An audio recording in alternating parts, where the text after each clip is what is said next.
दर्शकों, आज की वीडियो में आप सभी का स्वागत है। दोस्तों, जिस महिला को आप देख रहे हो यह अलवर के खेडली में किराने की दुकान चलाने वाली अनीता, जिसने अपने रेहड़ी लगाने वाले आशिक के साथ ही मिलकर पति की हत्या कर दी क्योंकि इसे तीसरी शादी करनी थी। 7 जून की रात अनीता ने अपने प्रेमी और सुपारी किलर को साफ बोला कि हत्या उसकी आंखों के सामने ही होनी चाहिए। 8 जून को जब मामला सामने आया तो ऐसी कहानी बनाई कि पुलिस भी खुद कंफ्यूज हो गई। कैसे अनीता के ही बेटे ने ही इस पूरे मामले की जानकारी पुलिस को दी, चलिए जानते हैं पूरी कहानी के बारे में। केस को पूरे तरीके से पहले पति से तलाक लेने के बाद अनीता ने शादी की खेडली के वीर से। वीर जो पेशे से शादियों में टेंट लगाने का काम करता था, वहीं अनीता ने घर में ही किराने की दुकान खोल ली। इनके एक बेटा भी है। सब ठीक ठाक चल रहा था, तभी एक रोज पड़ोस में कचौड़ी की रेहड़ी लगाने वाले शख्स अनीता के किराने की दुकान पर आता है। शुरुआती दौर में सिर्फ नजरें मिलती है, लेकिन कुछ दिन बाद नंबर एक्सचेंज हो गए।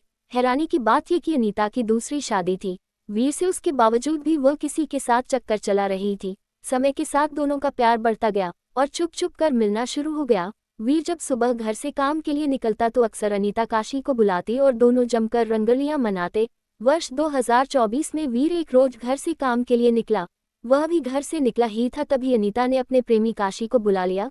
दोनों कमरे में थे, तभी अचानक से वीर घर आ पहुंचा। दोनों को साथ देखकर वीर का पारा 7वें आसमान पर था। जिस पत्नी पर वह इतना भरोसा कर रहा था, वह किसी और की बाहों में। ये सब देखते ही वीर ने काशी की पिटाई शुरू कर दी। काशी जैसे तैसे करके वहां से भाग निकला। तब तक आवाज सुनकर आसपास के लोग भी इकट्ठा हो चुके थे। जाहिर है सबको पता चल गया था कि अनीता का किसी और के साथ अफेयर है, या फिर वह किसी और के साथ अभी पकड़ी गई है।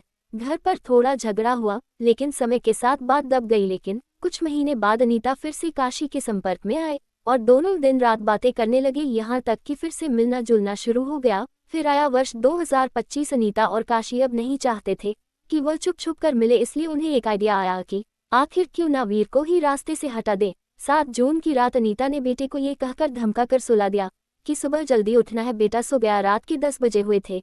तब वीर थक हार कर घर लौटा तो अनीता ने उसे शिकंजी में कुछ नींद की गोलियां मिलाकर दे दी। वीर ने जैसे ही शिकंजी पी, उसे गहरी नींद आ गई। अनीता ने तुरंत अपने प्रेमी को फोन किया और घर का गेट खोल दिया।